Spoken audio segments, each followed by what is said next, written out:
गई इंद्रिये सुखाये, जोगे वेदे कसाय नाणेय, संयम दंसन लेसा, भविया सम्मत सन्नी आहारे, गुणजीवा पज्जती पाणा सन्नाय मग्गणा ओय, उव ओगो वियकमसो विसंतु परुवणा भणिया, झाणाविय पज्जाविय जाय कुलकोडी संजू आसव्वे, गहनादियेण भणिया कमेण 24 ठाणाणी.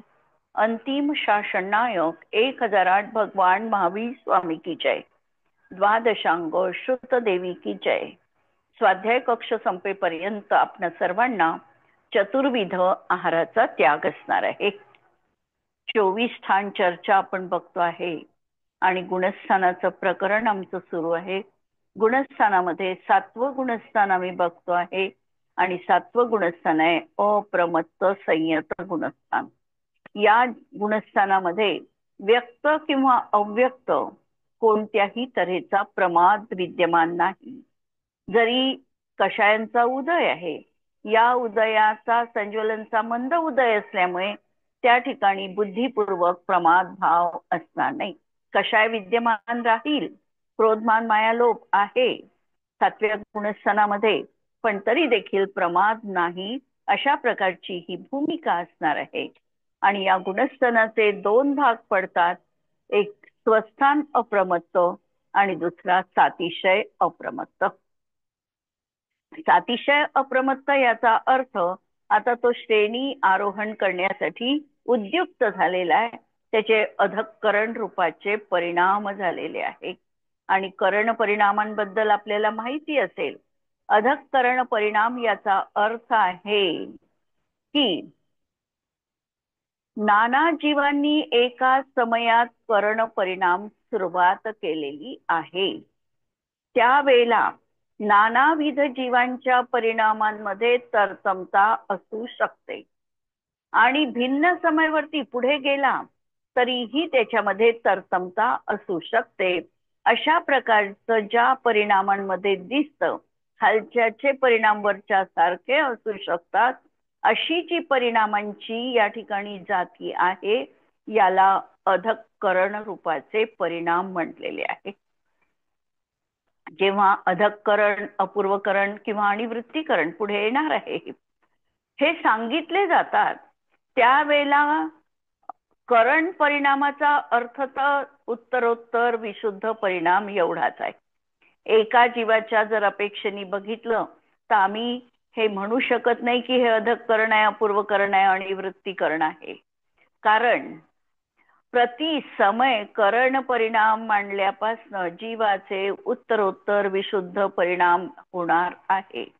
एक पहिल्या समयात जो परिणाम होता त्याच्या असंख्यात पट विशुद्ध परिणाम दुसऱ्या गुणस्थानात आहे, दुसऱ्या समयात आहे.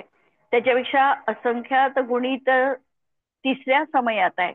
या तऱ्हेनी सतत असा वर्धमान जातीचा परिणाम एका जीवाच्या अपेक्षेने असणार आहे. जी गोष्ट अधःकरणात आहे तीच गोष्ट अपूर्वकरणात देखील तशाच प्रकारची सांगितल्या गेलेली आहे. त्यामुळे हे लावावं लागेल दार. त्यामुळे अपूर्वकरणामध्ये सुद्धा प्रति समय विशुद्धता ही वाढत जाते. अनिवृत्तीकरणामध्ये देखील तशाच प्रकारचे परिणाम जीवाचे असणार आहे. अनिवृत्तीकरणात देखील प्रति समय असंख्यात गुणित रूपानी परिणामांना वृद्धी असणारा असा परिणाम दिसणार आहे. त्यामुळे आम्ही हे सांगू शकत नाही की कशा प्रकारचा तो परिणाम आहे.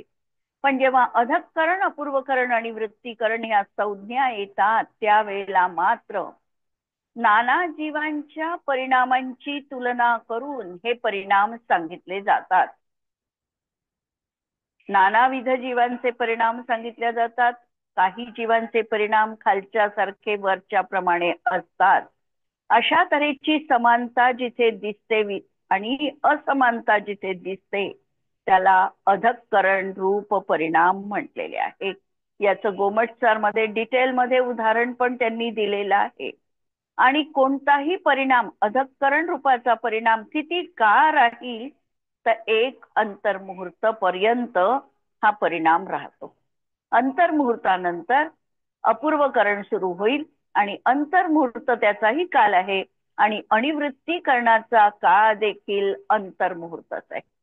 म्हणजे तीनही करण मिळून पूर्ण काळ अंतर्मुहूर्त आणि एकेका करणाचा काळ देखील अंतर्मुहूर्तच आहे. पण परत तुलना जर आम्ही बघितली तर अधःकरणाचा जो कालावधी आहे हा मोठा अंतर्मुहूर्त आहे. त्याच्यापेक्षा लहान अंतर्मुहूर्त अपूर्व करण्याचा आहे आणि अनिवृत्ती करण्याचा त्याही पेक्षा कमी अंतर्मुहूर्त असणारा काळ आहे. असे हे 3 काळांमध्ये फरक असणार आहे. आणि पूर्ण या 3ही करण्याचा काळ शेवटी अंतर्मुहूर्त एवढाच असणार आहे. अधःकरणामध्ये परिणामांची संख्या ही कमी आहे. त्यापेक्षा अपूर्वकरणामध्ये परिणामांची संख्या जास्त आहे आणि अनिवृत्तीकरणामध्ये जेवढे जीवाचे परिणाम तेवढीच परिणामांची संख्या असणार आहे. अशा तऱ्हेने हा अधःकरणाचा भाग या 7व्या गुणस्थानामध्येच अंतर्भूत केलेला जातो. आणि या अधःकरणाच्या 4 विशेषता आहेत. 4 वैशिष्ट्यपूर्ण गोष्टींनी हे अधःकरण संपूर्णतः समाप्त होतं. त्याला म्हटल्या जातात अधःकरणाच्या आवश्यकता किंवा काय त्या ठिकाणी प्रक्रिया घडते. 4 प्रक्रिया घडतात. पहिली प्रक्रिया प्रति समय परिणामांमध्ये अनंतपट विशुद्धता असते. हा आजचा आपण भाग पाहिला की प्रति समय अनंतपट विशुद्धताला घेऊन परिणाम असणार आहे. समजा पहिल्या समयात 1 नंबरचा परिणाम झाला तर दुसऱ्या समयात अनंतचा आपला आकडा आपण जर 100 ठरवला तर 100वा परिणाम दुसऱ्या समयात राहील.